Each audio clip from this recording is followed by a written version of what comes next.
1er mai 2012, un avion se pose sur le tarmac de FAA. Il arrive du Chili et à son bord un Polynésien de retour du Mexique. Son état de nervosité alerte les douaniers et après une fouille au corps, il découvre 468 grammes d'ice dissimulés dans une poche cousue sur son caleçon.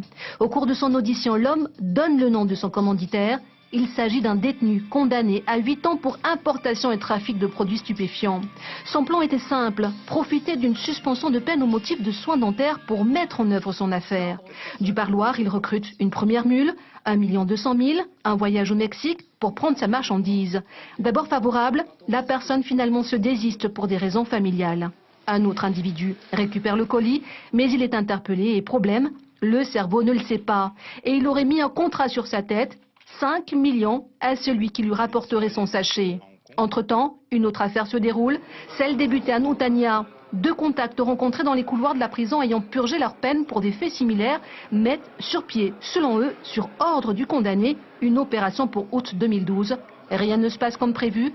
Le technicien et le financier, comme les surnomme, une autre mule que l'instigateur fait passer pour sa fille, se font dérober 1 200 000 francs par cette dernière qui refuse elle aussi de partir au Mexique.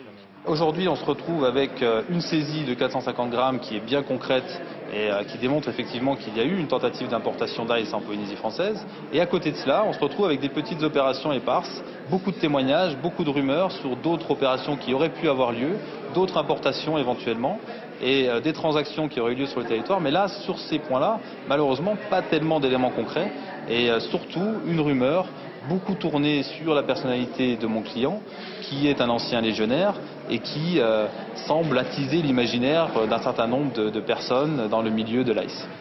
La maison d'arrêt est un lieu de rencontre et d'affaires. Dixit, la présidente du tribunal correctionnel, les prévenus risquent entre 10 et 20 ans de réclusion criminelle.